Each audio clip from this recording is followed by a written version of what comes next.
ಸುಧಾರಿಸುತ್ತದೆ.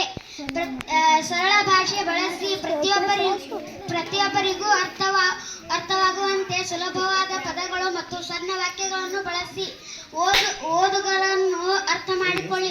ನಿಮ್ಮ ಪ್ರೇಕ್ಷಕರು ಯಾರು ಮತ್ತು ಅವರಿಗೆ ಏನು ಬೇಕು ಎಂಬುದನ್ನು ತಿಳಿದುಕೊಂಡು ವಿಷಯವನ್ನು ಸಿದ್ಧಪಡಿಸಿ. ಉಗ್ರ ಸಂಪಾದಕ ಆಗಿ ಮೊದಲ ಬಾರಿಗೆ ಬರೆದದ್ದನ್ನು ಹಾಗೆಯೇ ಬಿಡದೆ ಅನಗತ್ಯ ಪದಗಳನ್ನು ತೆಗೆದುಹಾಕಿ ಪರಿಷ್ಕರಿಸಿ. ವಿಷಯದ ಬಗ್ಗೆ ಸಂಶೋಧನೆ. ಬರೆಯುವ ವಿಷಯದ ಬಗ್ಗೆ ಆಳವಾದ ಜ್ಞಾನವಿರಲಿ, ಅದು ಲೇಖನಕ್ಕೆ ಮೌಲ್ಯ ತರುತ್ತದೆ. ಸ್ಪಷ್ಟತೆ. ನಿಮ್ಮ ಅನಿಸಿಕೆಗಳನ್ನು ನೇರವಾಗಿ ಮತ್ತು ಸ್ಪಷ್ಟವಾಗಿ ವ್ಯಕ್ತಪಡಿಸಿ.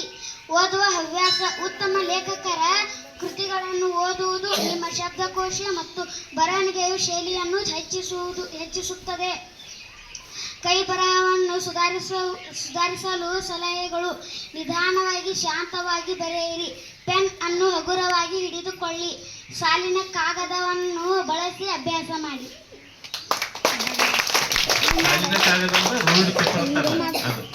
ಮೊದಲಿಗೆ ನೀವು ಬ್ಲಾಂಕ್ ಪೇಪರ್ ಕೊಟ್ಟರೆ ಸರಿಯಾಗಿ ಬರೆಯಕ್ಕೆ ಬರೋದಿಲ್ಲ, ಹೌದಾ? ಅಕ್ಷರಗಳು ವಕ್ರವಾಗಿ ಹೋಗುವಂತ ಸಾಧ್ಯತೆ ಇರ್ತೈತಿ.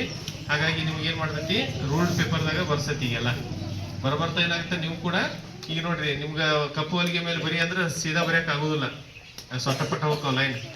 ಹಂಗಾಗ್ಬೇಕ. ಅದು ಮೊದಲಿಗೆ ನಿಮ್ಗೆ ರೂಢಿ ಆದಾಗ ಅಷ್ಟೇ ನಿಮ್ಗೆ ಸ್ಪಷ್ಟವಾಗಿ ಉತ್ತಮವಾಗಿ ಬರೆಯಕ ಸಾಧ್ಯ ಆಗುತ್ತೆ, ಹೌದಾ?